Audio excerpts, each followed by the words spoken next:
Hey there guys, so this is an extension of the previous video and more on the 800 kilo mark and sort of why I think that makes you a powerlifter in terms of like the professional sense. For me it was just a number that always, sort of stood out, and it's a significant total to attain. Um, Everyone's going to have their own opinion on it, and that's completely fine. At the end of the day, it's just my opinion. Um, yeah, so it's sort of like saying, I used to play rugby league and rugby union, or some of you guys might play footy or whatever sport you play. There's a big difference between, calling yourself a rugby player versus, a professional rugby player, or you might play footy, you might call yourself a footy player, but the reality is, the professionals are the real footy players. Same thing with, powerlifting. Sort of a real powerlifter, in my eyes, it's sort of you hit that 800 mark. And there's a lot of people that just do powerlifting simply because they enjoy it, and that's completely fine. It's just like the same, people, they play rugby league, rugby union, soccer, footy, whatever you want. They play it for fun. There's absolutely nothing wrong with it. So it just comes down to where do you draw the line in the sand. Having said that, if you total, 700 or 750, you're still a decent powerlifter. I'm not going to say that you're not a powerlifter. Anyone that sort of gets on the platform and competes, in my eyes, they pretty much are a powerlifter, but not, to the same standard. I'd say, they're a real powerlifter. It's just like, a few of my mates, they still play footy. I'm not going to say they're like a true footy player, but they definitely play recreational footy and they enjoy it. Like, good on them. So it sort of comes down to that as well. And at the end of the day, there's going to be a lot of people that aren't cut out to be true powerlifters. Just like there's a lot of people that aren't cut out to be professional footy players or any other sport for that matter. And genetics does play a big factor in it. Someone said, how realistic is an 800 kilo total naturally? Yeah, really realistic. I can easily say that. But, you're not going to find it in an individual that sort of weighs less than 90 kilos unless they're really gifted.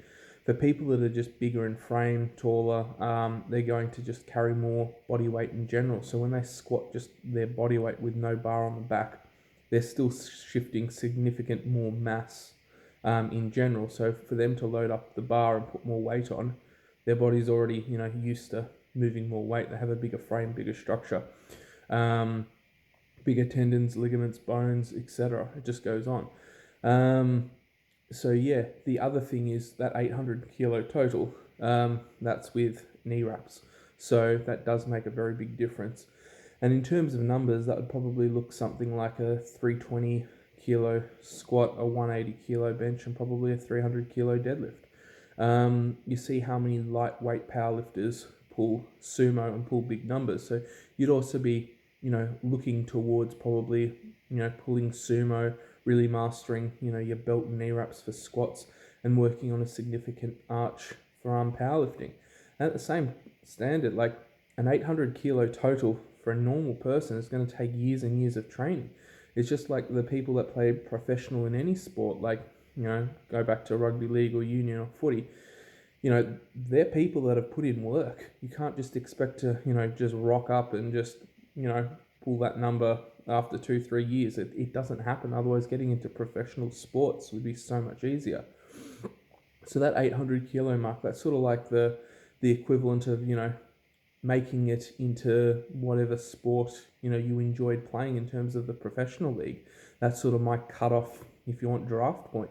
And there's a lot of people that will never make it. It's just the reality. They might just be lifting for fun. They might have time or family, commitments that, weigh heavily upon them, and they just can't commit that amount of time to the sport, and that's completely understandable. For me, I totaled, I think it was 805 ages ago, and then life got in the way, and it took me a very long time to sort of make any forward progress. I had my son, and I had a few life events that went on that, flipped my life upside down, and then I've had another little son. So it's going to take time, and life is definitely going to get in the way of lifting. And it also depends, why do you lift? For me, I lift because I really enjoy it. I love strength and fitness. I don't necessarily love powerlifting. I really enjoy it. For me, powerlifting is just another avenue of strength and fitness, but I have more bias towards powerlifting because I enjoy it. I really enjoy it, but I love strength and conditioning more. So that's why you'll see me do other stuff like play with stones, occasionally lean out, look after my health, get some of the cardio stuff in just because I want a balanced physique. So I'm not solely focused on just powerlifting. There's other things that I wish to do. So with that 800 kilo total in mind, if you spent, 5 to 7 years training right, really looking after your form, putting in prehab as opposed to rehab, because if you get injured, it just makes things so much longer and takes, so much more unnecessary time. And one of the best things you could probably do is just get a coach. That can save you a lot of time as well. You don't have to test, trial and test everything over and over. Occasionally, the coach who you may go with, you may not know a lot, or she may not know a lot, so just get another one. Learn from different coaches. You don't have to stick with the same one throughout the entire time. You might have someone who's really good at squats, so you get their advice for squats. You get someone else who's done really well at bench, take their advice. Same thing for deadlifts. If I was going to switch over to sumo, I would probably pick a coach that has clients that has, pulled sumo well in comp.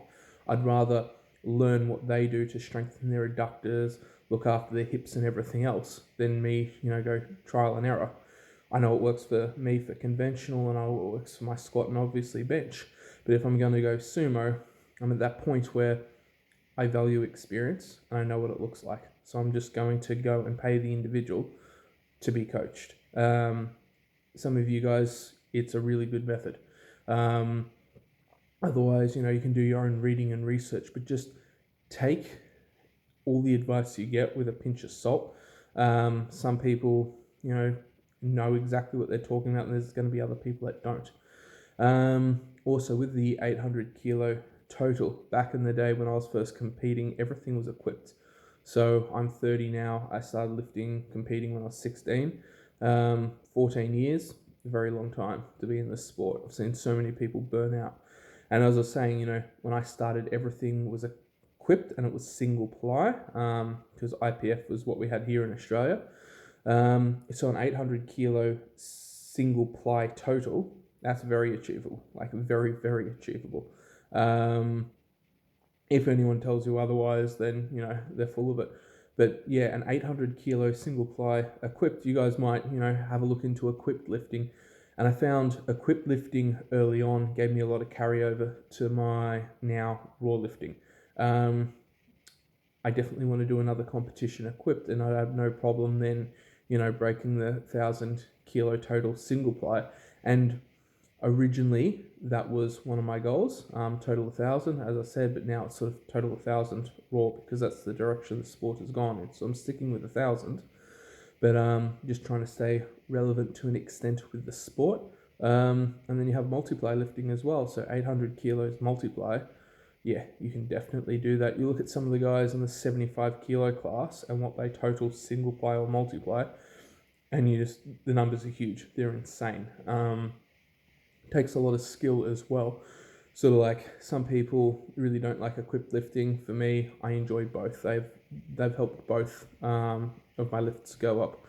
So that's probably, my ramblings on the 800 kilo total. I know you don't obviously have to gear and do everything else to achieve it, but if you're a very lightweight individual, you might find it's out of what you can achieve. If you're a heavier individual, then it's probably going to be in your realm of possibility. And that's sort of, as I said, where I draw the line in terms of professionalism within powerlifting as a sport. So yeah, feel free to disagree or just, give comments down below. Let me know your thoughts on it. That's it for this evening. So hit like and subscribe if you guys haven't already, and have a great day wherever you are.